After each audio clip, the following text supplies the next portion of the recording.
Welcome to impactID Clinical Insights.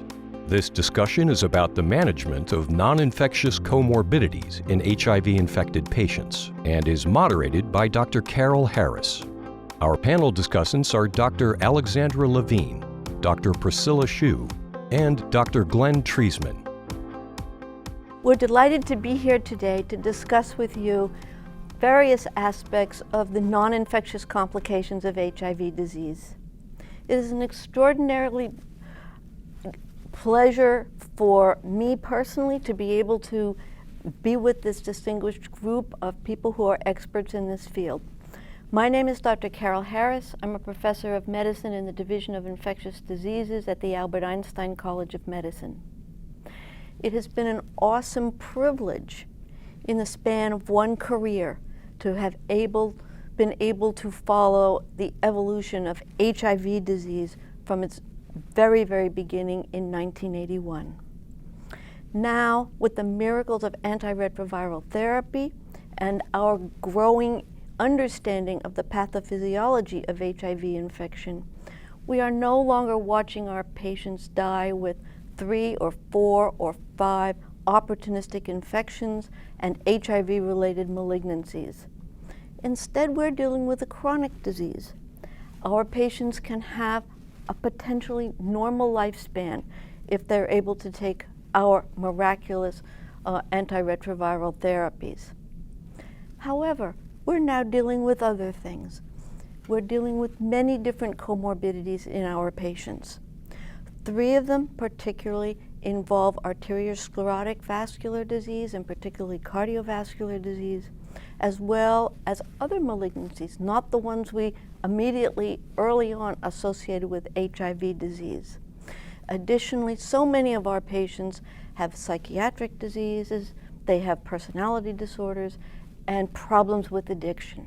So these are the various aspects of the comorbidities we're going to try and deal with in this panel. Let me start by asking Dr. Alexandra Levine to talk to us a little bit about some of the non-HIV related cancers that we're seeing and how she views that, whether it's similar or different from patients that are not HIV infected. Happy to talk about it, Carol. It's interesting because at the very beginning of the epidemic, the cancers were prominent in a certain way. With the advent of combination antiretroviral therapy, the AIDS-related cancers went down significantly. KS almost went away in a strange way.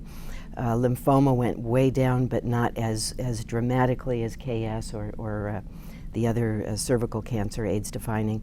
On the other hand, what happened, I was thinking I would have a little bit of an easier time. My phone wouldn't be ringing in the middle of the night as much now that these AIDS-related cancers were down. But that didn't last for long. And what's happening right now is a real emergence of non-AIDS defining cancers in this population. One of the interesting things is that some of these cancers are related to organisms. And the concept that germs can cause cancer is an amazing concept, which I've always kind of believed many, many years ago even. And some of the cancers that we are seeing now, non-AIDS defining, are caused by germs. Example, human papillomavirus causing anal cancer, which is a real epidemic now in HIV-infected men and women. HPV-related oral cancer is now a big event that we are dealing with, and not a good one at all. Obviously, HPV-related cervical cancer, but that's much lesser a problem right now than the others.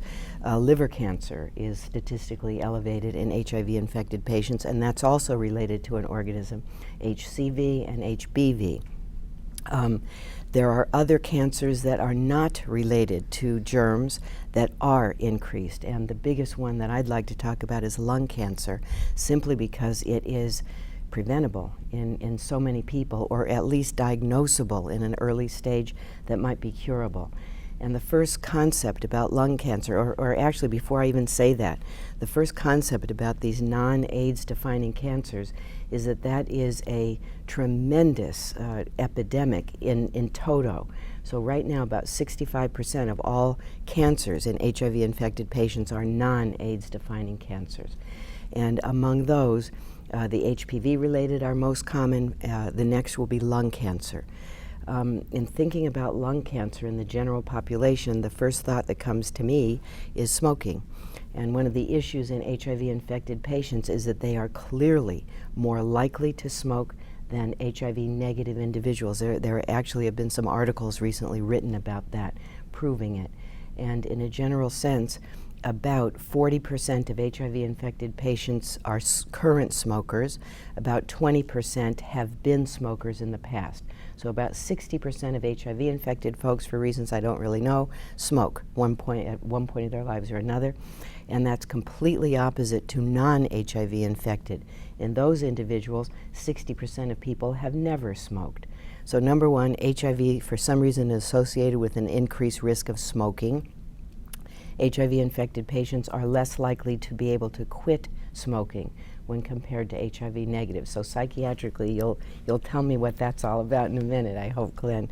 But in the meantime, so one factor related to this lung cancer epidemic is simply the concept of smoking. The question arose at a certain point, was this really related to HIV? And the data is not showing that. There's some minor kinds of data that I could talk about, but it's not all that convincing. It's not HIV. It seems to be number one, smoking, number two, lung inflammation. So we're going to talk a lot, I think, about inflammation in general, and certainly that is true. But the risk factors for lung cancer are inflammatory diseases in the lung, asthma, chronic infections or multiple episodes of bacterial or other kinds of pneumonias. A third concept is inflammation in general, localized inflammation. Example, certain of the products within smoke are carcinogens, but the smoke itself can cause inflammatory change. And so just the inflammation of all of that smoke going down in your lungs, like being exposed in 9/11, for example, that scares me. The exposure of those folks to the smoke and all of those kinds of things. So it's inflammatory disease in the lung, either acquired or acquired through infection, acquired through other mechanisms, and smoking. So lung cancer is a big deal. One of the interesting things that's happened recently is the concept of defining whether or not we could diagnose lung cancer very, very early when it would be surgically curable. The survival, the 5-year survival, not HIV, just regular HIV uninfected people, 5-year survival on lung cancer is small, it's less than 20%. So this is a bad one. If in fact you can catch it early, cut it out, that might be curable, and frankly it could be. There were all kinds of studies over the last several years looking at the concept of doing low-dose CAT scan of the lungs in people at high risk for lung cancer to try to define whether you could find those early cases and change the survival of those patients. In HIV-negative patients, that has been shown. And the criteria right now for getting these low-dose CAT scans include age of the patient between 55 and 74. CMS, Medicare, Medi-Cal, has now decided that they will pay for this as part of Affordable Care Act and so forth, and their criteria is up to the age of 77. So in any event, somebody who is 55, let's say, to 70, 77, somebody who has smoked for 30 years or more, and somebody who has quit less than 15 years ago. Because if you quit 25 years ago, statistically you've made it and you aren't in that same risk. And in those individuals, it is clearly shown that low-dose annual screening, and it was originally studied 3 years in a row, was associated with real survival advantage in these patients and in patients with lung cancer. The studies have not really been done yet in HIV-infected patients. A few studies have shown that this is feasible. The worry was that there would be so much stuff going on in the lungs of HIV-infected patients that there would be tremendous numbers of false positives and so forth, and we would do all these invasive tests when it really wasn't needed. The preliminary studies don't really show that. Seem to be the data are about the same, HIV negative or positive. But that will be another way to try to have a major impact in these patients. You can have the impact by preventing it, i.e. smoke cessation, which is easy to say and hard to do. So back to Glenn again, our psychiatrist. And the second way is if you can't stop the smoking, screening for something very early that would be curable by surgery alone. So I could go on, but I'll stop for now. Can I just ask you Yeah. one question? Yeah. You brought up the issue of how much of this is related to HIV by what I would call associative risk. That is, you have a risk factor for getting HIV that also is driving a risk factor for smoking. Yeah. Right?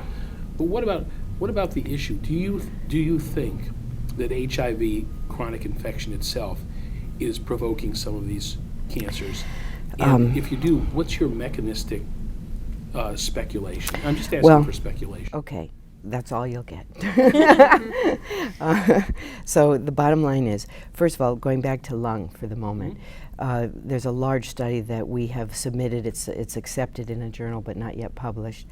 We looked at lung cancer in the MAX cohort, men, large group, and in the WISE cohort, women with HIV infection. In the women, there was no relationship at all between HIV infection and lung cancer. In the men's study, there was a relationship, but it wasn't HIV per se, and it wasn't HIV with AIDS per se. It was HIV with AIDS as defined by pulmonary infection, PCP, Really? or chronic bacterial infections. So that's what I'm saying. Taking it together, So I'll you think bet you. inflammation is the answer? Yeah, I do. Would you like to comment a little bit about breast cancer? Yes, breast cancer is a wonderful puzzle, and there have been so many puzzles that we've all been involved with since the AIDS epidemic. But what happened at the beginning of the AIDS epidemic was that we noticed a decreased risk of breast cancer, and we just assumed that it was related to the fact that the women were dying earlier of AIDS, and that's why we didn't see it. But more recently, the data seem to indicate that that is true. There's clearly no increase in breast cancer, and in fact, there does seem to be a decrease to some extent. We did some studies with Jim Geddert and at the NCI looking at CXCR4, and it turns out that breast cancer cells express CXCR4 co-receptor. And when HIV attaches to that, CXCR4 expressing HIV attaches to a breast cancer cell, the cell undergoes apoptosis, it dies. So there may actually be a biologic reason that women with HIV infection don't get breast cancer. But Carol and I were talking earlier about the concept that everything always makes sense. Biology makes sense. And if the clinician is good enough to see something and believe it and then say why, if we don't know why, it's because we don't know enough. And once we know something, it all makes sense. It all makes sense. And maybe that's what we're going to talk about today. All of this is tied together in a certain kind of a way.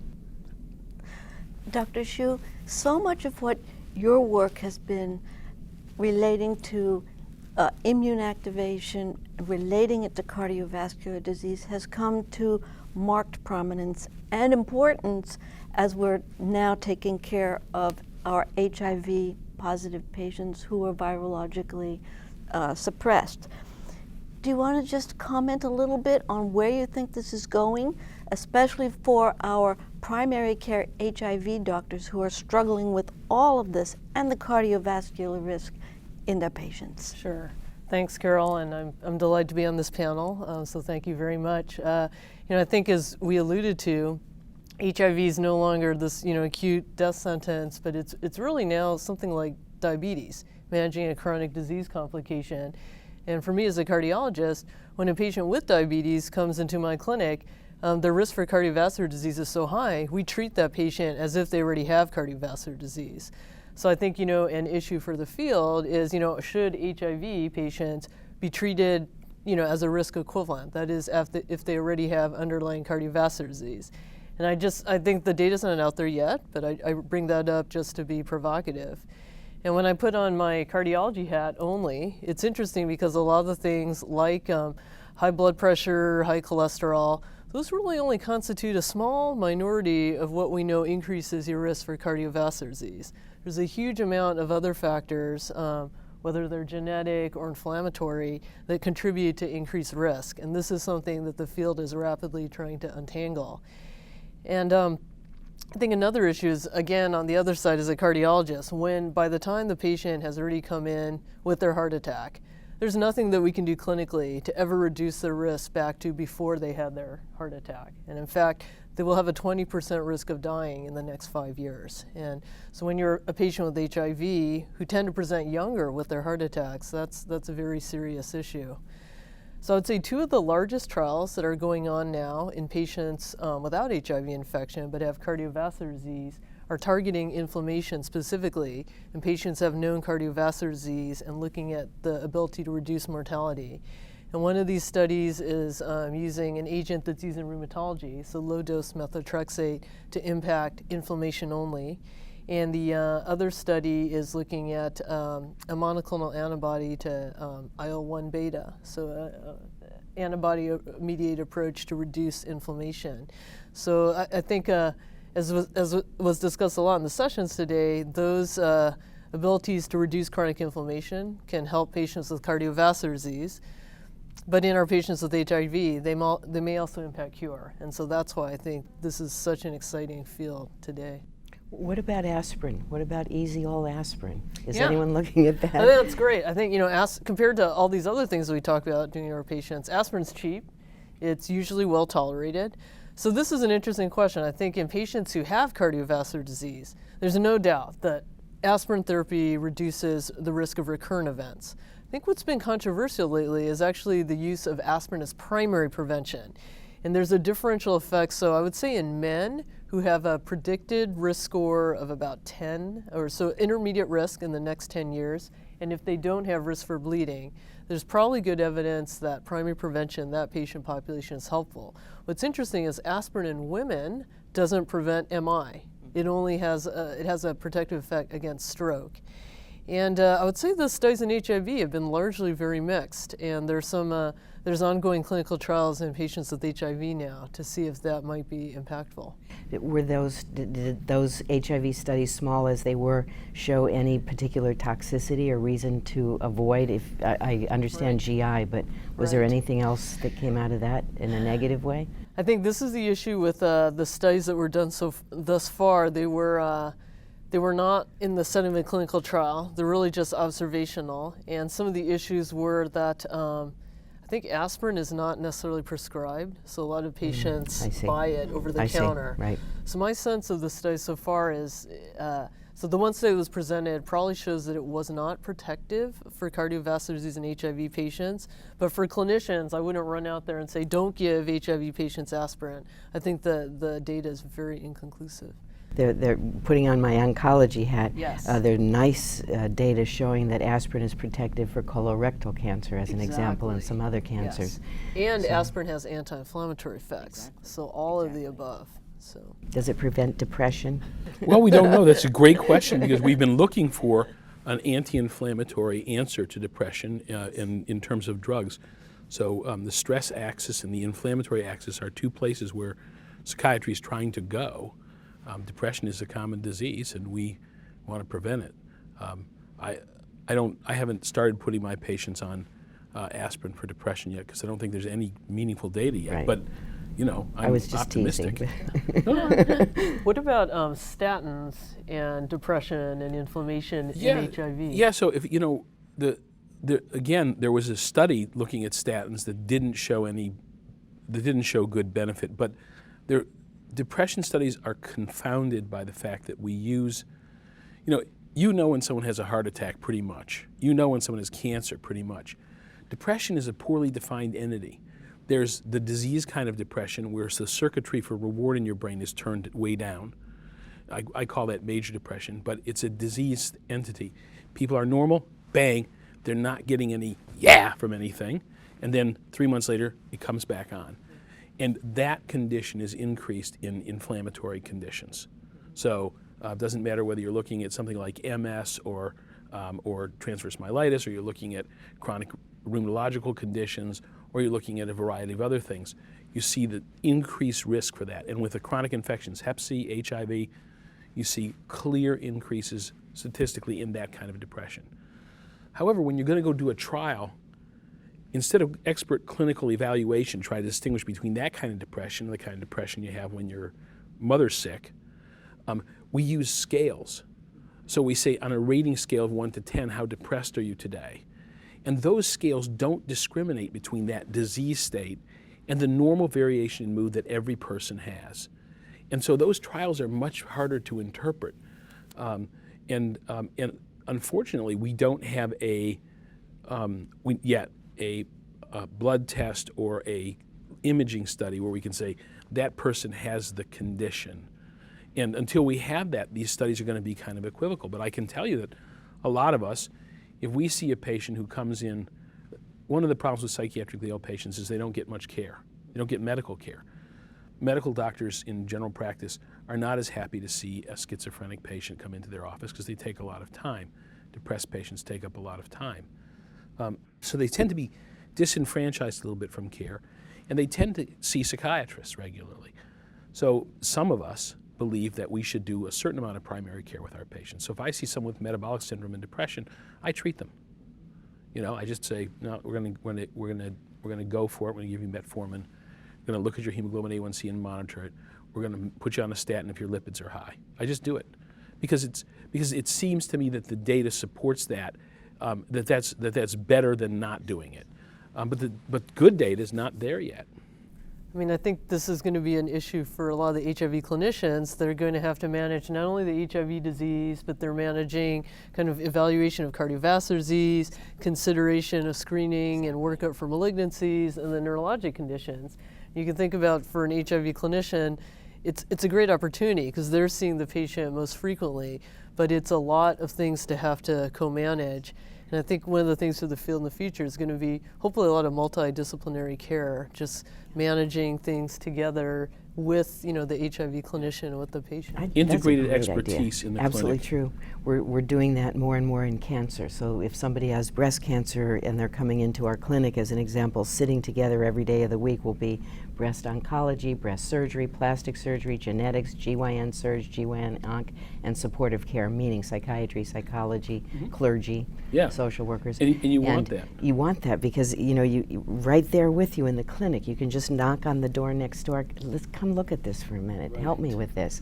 And it's going to be more fun for us too, to be honest, to work in that kind of way. One thing that we showed that was really interesting is having a psychiatrist in the clinic. Over time, the non-psychiatry physicians are much more aware of depression and treat it much more. And so the presence of an expert who is coaching and helping and saying, no, that's going to get better with medicine and this is the medicine you might use, really helps the population of patients as well as that patient. You're absolutely right.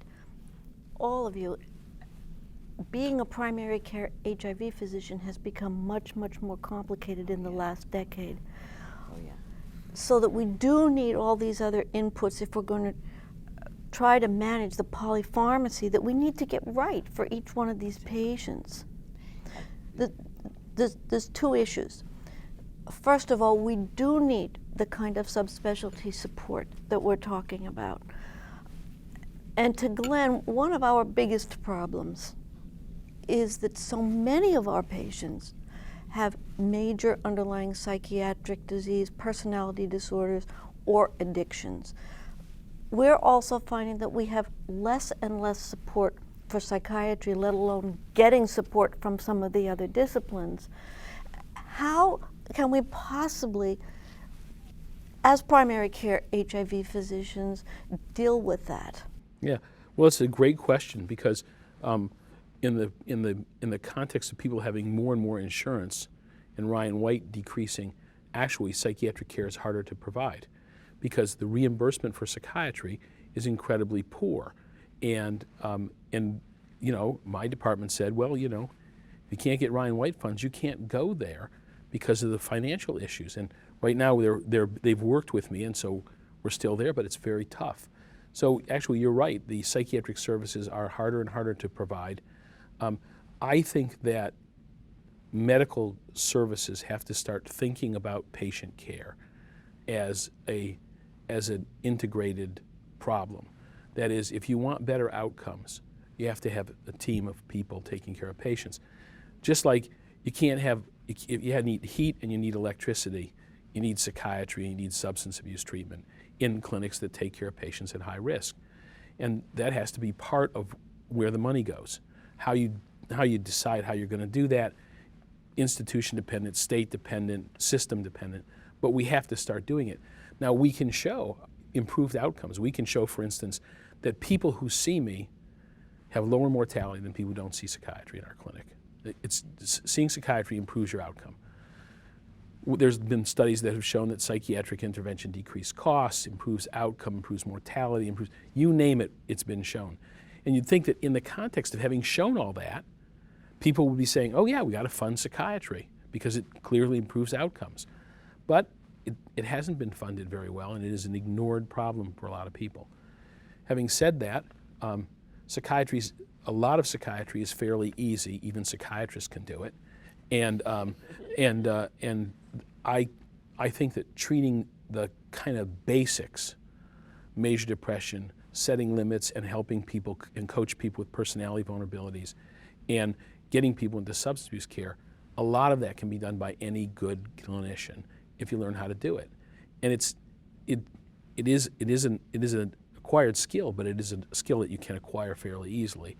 So having psychiatric people around allows clinicians to acquire that skill, and we've learned that having an internal person will increase their utilization of those skills quite considerably. They have backup, they have someone they can ask, and they do it. And I think that even in places where resources are poor, getting a psychiatrist who can come to the clinic once a week, once a month, whatever you can get, so that the team feels backed up and can call somebody and ask questions, makes a huge difference in how much psychiatric care people get. The other factor that goes at primary care docs is this. Doctors as a group are introverts, by which I mean they notice consequences more than they notice rewards. If somebody dies, they're devastated. If someone gets well, that's what's supposed to happen. So we notice our failures. If you talk to a patient about drug addiction and they come back in, they're still using, you notice. If you talk to a patient about drug addiction and they stop using and you never see them again, you don't notice. We notice our failures more than we notice our successes. And as a result, clinicians involved in care in general, in emergency rooms, on wards, in hospitals, don't tend to push the substance abuse thing because they see people come back and they say it's futile. And they don't see that some of the people that they went to talk to or yelled at or pushed actually got clean. So the idea that you need to treat people gets lost because you see the people who aren't responding much more clearly than you see the people who've had a big response. I've been doing this 27 years, and I see patients all the time in the clinic who aren't seeing me anymore. They're better. And they say, Dr. Treisman, I don't need to see you anymore. I'm better. But there was a time when they weren't better and where I was a big focus of their treatment. I love seeing that. But unless you're looking for that, you don't really recognize it. The patients who've gotten sober, you don't realize that you played a huge role in getting them sober. Now, I know that you play a huge role in getting people sober. We've talked about it. I know that Dr. Levine has yelled at her patients, and I know that sobriety is an issue for her. And I don't know about you because we haven't had a chance to beat each other up in clinic yet. But okay. but I know that good clinicians who stay with patients for a long time sort of develop it. But they still, when you ask them, how do you do with substance abuse patients? They don't have a sense they're doing well with them because they don't see the successes they've had. And that's a thing to remind people about just because it gets lost. So, on the wards, you see medical residents and they'll say, there's no point, these people just come back in. Also, there's a difference in the way we see substance abuse and medical conditions. If your patient has congestive heart failure and they come in for a tune-up and they go out and they come back in congestive heart failure again, you don't say, what's the point? But if someone gets off heroin for 6 months and then relapses and comes back and you say, see, you can't do anything with these patients. That's a really good point. And it is a huge discrepancy in the way we see psychiatric disorders are just medical disorders. They're not something else. They're not a different thing. They're a kind of medical problem. And understanding that really helps both the providers and the patients. The fact that I'm, a very medical psychiatrist helps my colleagues to see that what I do is medical. I think that's a big deal. When you were talking about giving statins and so forth to your HIV-infected depressed patients, my first question is, when are you moving to Los Angeles? Well, as soon as you get me a job, I'm up for grabs, I always say. Yeah, I mean, I think the issues in my practice are so intermingled. So we do have the patients with congestive heart failure that are coming back time and time again, but it's because they're using substances and they have psychiatric issues, so they're not taking their medicine. So they come back time and time again. And I think now for the HIV clinicians that you're probably seeing patients now, the patients that are doing well, maybe 2 to 3 times a year, that time in clinic, although it's short, it's such a teachable moment, to say stop smoking. That would, just in terms of future health care, decreasing the risk for, lung malignancy, for cardiovascular disease, for neurologic, psychiatric issues. It's really, though, overwhelming. Yes, and not enough time. Exactly. You have like We 20 see minutes. these patients now. Right. The HIV primary care providers, generally, we're good at the antiretrovirals. Most people, we've done it for a long time. But remember that one of the things we feel most is to also deal with different aspects of their behaviors that might put themselves or others at greater risk. That takes time. Yes, it does. It always does. If it's going to have any meaning. You put that on top of now people wanting to be able to address oncology issues, to be able to develop cardiovascular issues. The psychiatric issues are right in our face all the time, so we can't really avoid them. Meanwhile, all the pressures are being put on us to see patients in 15 minutes. Yes. I honestly Yes. don't know how we're going to do it. It's a very, very bad time, difficult time in medical care right now. Well, it is when the capability is so huge in every one of our areas, and yet the practical concepts of access, good care, no matter what it is, it takes time. It's not a pill. It's a pill and time. Right. Or, if you're lucky enough to Yeah, have you can't the put pill. the pills in a vending machine. I know that.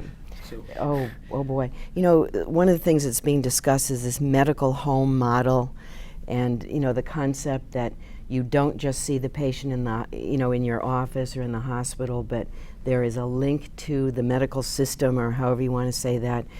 Patients at risk are called once a week, or you're right on top. I'll bet you anything in the world, you guys have been doing that your whole lives. I have, and it works. It works. I care about you. I want you to take the pills. well, that was very interesting. We did early on in my career, there was this complaint that there's a huge burden for a psychiatric evaluation, time-wise.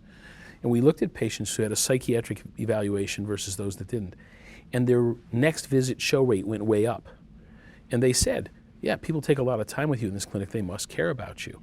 Asking people psychiatric questions does not repulse them, it draws them in. You're interested in them as a person. So that is a very important part of care. And patients say this to me all the time. They say, Dr. Treisman, when you first saw me and you wouldn't give me narcotics, I was very angry because, other doctors gave me narcotics. It took a long time for me to realize it. When you wouldn't give me narcotics, you thought it's because you could get me better. And those other doctors gave me narcotics because they didn't.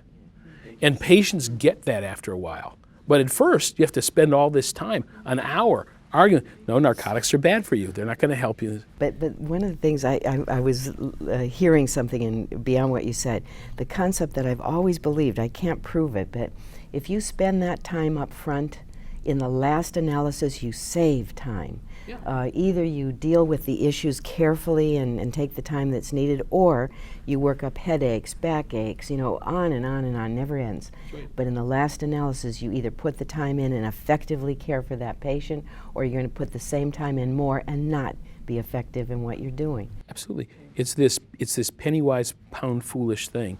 So the idea of a problem-focused visit was something that was foisted on us. None of us said, gee, it would be way better when a patient comes in if we would focus on a single problem, with the exception of certain kinds of personality disorders, where you do want to focus on a single problem as part of the treatment. in general, the problem-focused visit ignores the aggregate of what's bringing that problem to the fore, of what's causing that problem. And we never did a study where we said problem-focused visits have better outcomes. There hasn't been such a study. And yet, people talk about the problem-focused visit, and that's what we should be doing. Why? You know, it's interesting because just in these fields here, be it HIV or oncology or cardiology, psychiatry, there's a commonality perhaps of inflammation and so forth.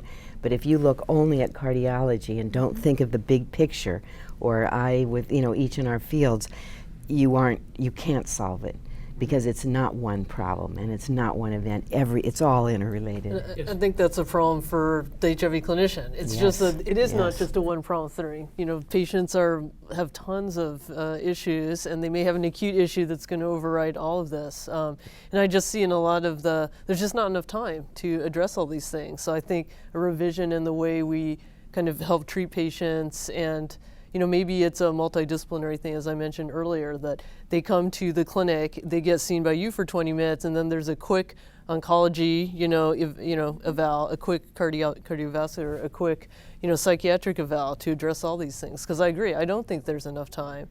I see a lot of patients I see the notes by the HIV physician, who is dealing with the ART, all the other things from 15 minutes, and I notice that the blood pressure is high. It's consistently been high for the past 5 years. And so that, with my cardiology hat on, I start the patient on medication at that point.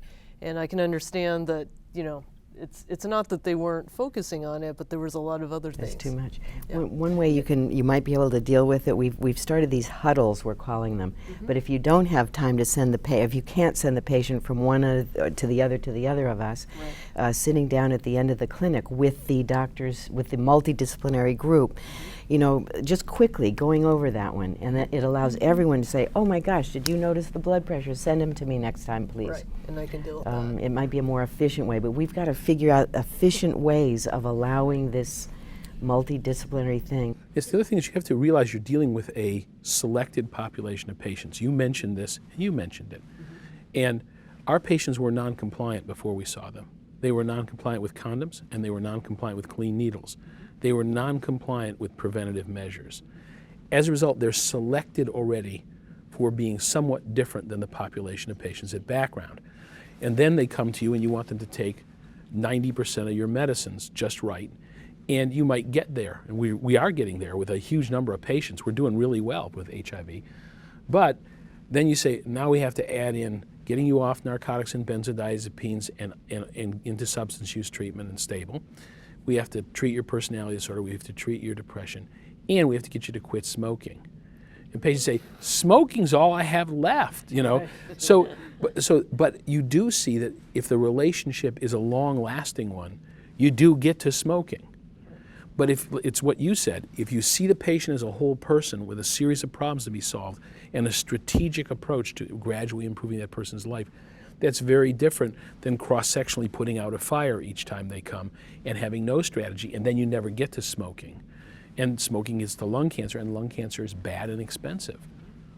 For HIV primary care doctors, most of whom have some kind of background, usually in infectious disease, we find we need much more subspecialty support now than we ever did. Whether it's from oncologists, cardiologists, GI people, or renal people. Yes. And yet, in the current milieu of providing care, I do not know how we're going to be able to accomplish this, as we've been discussing, where we have people with us, people that are coming once a week, once a month, just to help us see these patients. Because we all know with our patients, particularly our patients, let alone if you believe in the whole concept of a medical home, I can't see one patient in 15 minutes and then make them an appointment for Glenn, an appointment for Priscilla, an appointment for Alexandra, and we don't have a renal doctor here I can name, because they're not going to go. Right.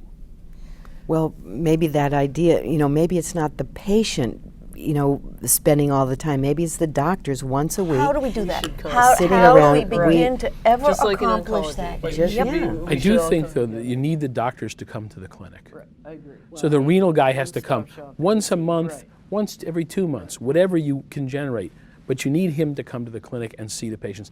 The patient might go see him then in his office, but the patient needs to initially meet him in the clinic and see him as part of this team.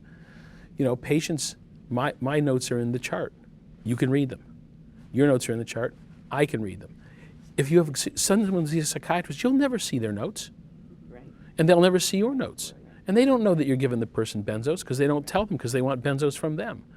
And you need this coherent, integrated care. And I agree with you.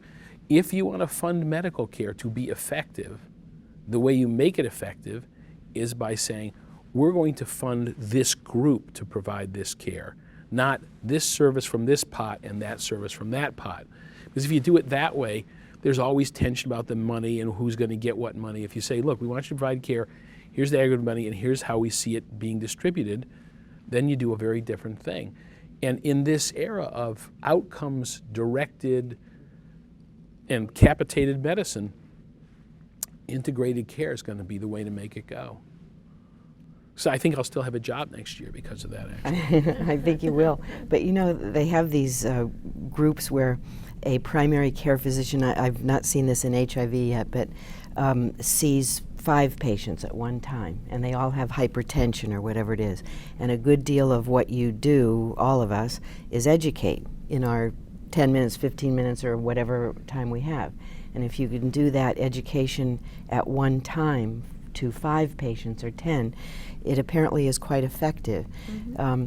Moreover, it's more than quite effective in the sense that the patients then apparently start talking together and supporting one another and helping them to do the right thing.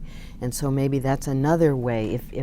If we were all to come together, if the doctors, we could have the kidney doctor there one week and the psychiatrist the next week or whatever, talking to the doctors for a moment, teaching all of the doctors, and then out of that, the doctors the ability to say, what do you I'm worried about this patient, I'm worried about that, and get help that everyone can learn from. Maybe that's something else you could do. Mm-hmm. Teach us just like the patients, and then we'll go ahead and teach the patients or know who to refer or what to do. Mm-hmm. You're doing primary care as a psychiatrist.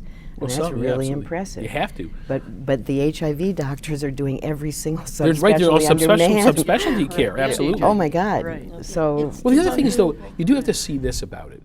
I'm incredibly interested in cardiology, in oncology, in virology, because it teaches me about psychiatry. There's the psychiatric issues that are specific to HIV, but then there's the ways HIV is a model for psychiatric conditions, and the interaction between diseases is what's for a lot of these. A lot of the next breakthroughs in medicine are not going to come in cardiology or in cancer. They're going to come in between.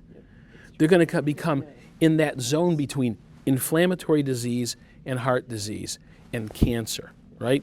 And what's going on that's provoking both?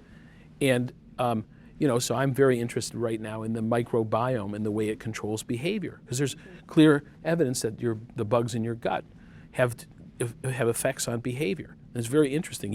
You might be depressed because of your gut bugs, but that's an in-between. It falls in between the cracks of fields.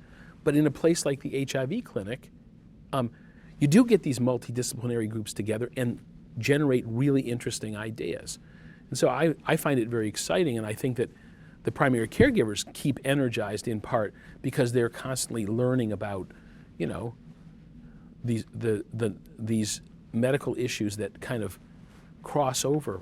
Well, another way to do it too is to take the different HIV primary care providers, and if somebody's particularly interested in the oncology aspects or the cardiovascular or the psychiatric aspects, to have them work with some of you on a more regular basis, so that within the actual clinic itself you try to divide up the expertise and develop, with support, some expertise within your group.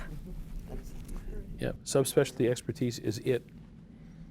I agree. In psychiatry, where I am at Hopkins, we do that. I mean, there are psychiatrists interested in mood disorders and psychiatrists interested in geriatrics and psychiatrists interested in chronic pain.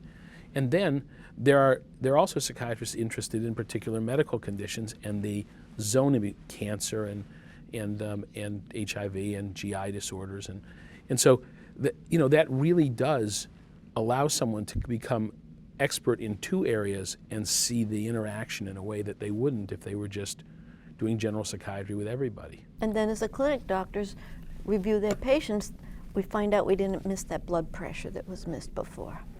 It's funny because, our ancestors were all primary physicians, and then we started to learn a whole bunch and decide I can't learn everything, and so we better be subspecialists. Right. And now we're coming back to the beginning again.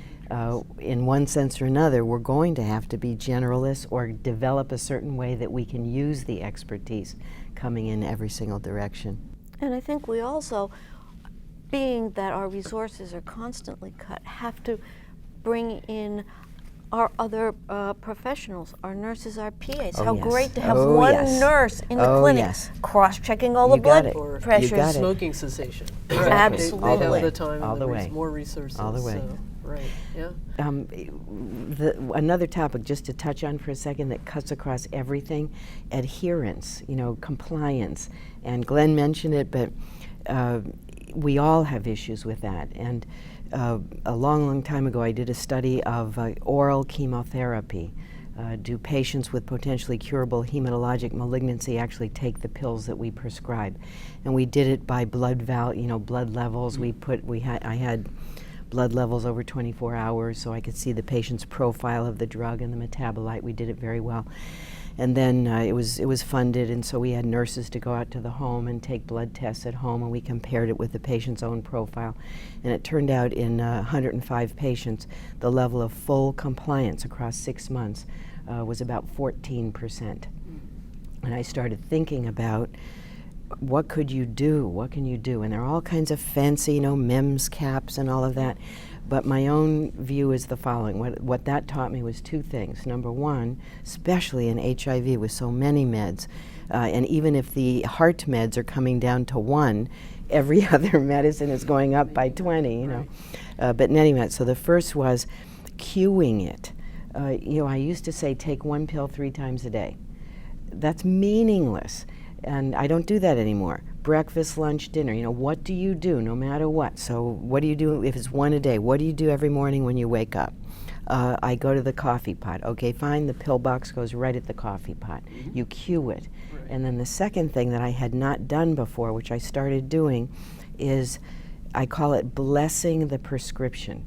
We write a prescription, we hand it to the patient, and that's it. But I don't do that anymore. So let's just say it's high blood pressure. I'm so excited to write this prescription. Here it is. This is going to prevent a stroke. This is going to prevent a heart attack. This is such a big deal to me, I can't even stand it. Here, it's a gift from God, I mean, I don't go that crazy, but we don't do that. Yeah, we have to. Go ahead. Sorry, I think you brought up a great point about the number of pills that the patients take. So a lot of my HIV patients who are older, so 50 and above, I would say are taking 40 pills a day because they have cardiovascular disease, they have psychiatric issues, they have osteoporosis and renal disease. Osteopenia too, right? So they are taking, and it significantly impacts their quality of life and then their adherence. Yes. Because they just don't want to do it. Exactly. So, yeah. So. Yeah, but you're talking about blessing the pills and the enthusiasm that you talk about. Some people take medicine to avoid getting sick later. Other people take medicine to try to feel better now. And it depends on the patient how you present that. So I often will say to patients, you need to take this medicine so you won't get a stroke. And then I'll realize, well, that would keep me taking the medicine. But this guy wouldn't take the medicine to avoid a stroke. He's been arrested 4 times for robbing the same store. Okay, he's not a consequence avoidance guy. So with those kind of patients, I say, if you take this medicine, your neuropathy will get better, and eventually you'll be able to have sex again like you used to.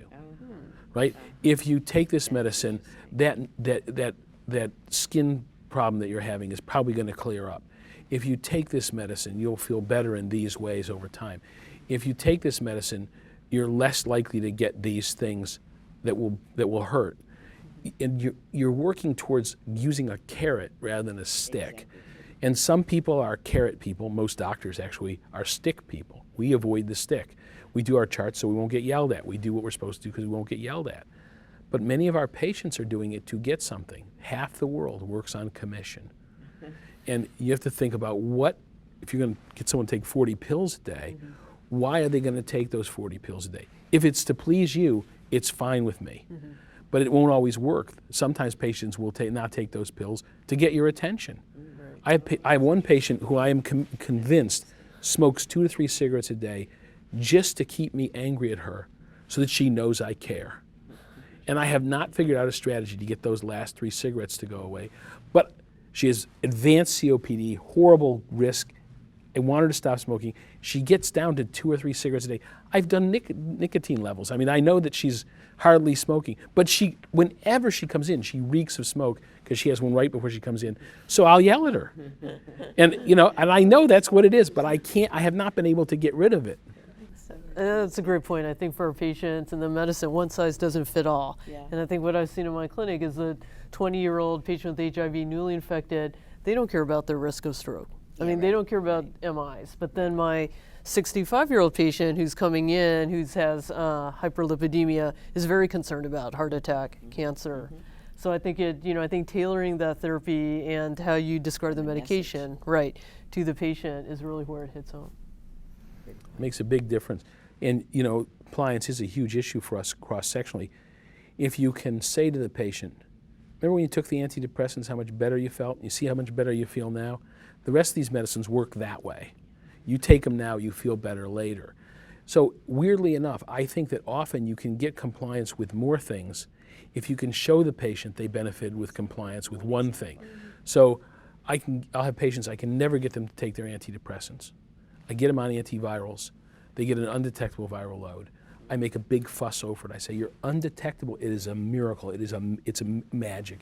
You've tried for years and now you're undetectable. Everybody comes out and gives them a round of applause, standing ovation for, and then they take their antidepressants. And now, my doctor did that to me. I wouldn't. Dr. Treisman's hypertension, finally, I wouldn't like it. I don't have hypertension, but it's a good example because I will eventually.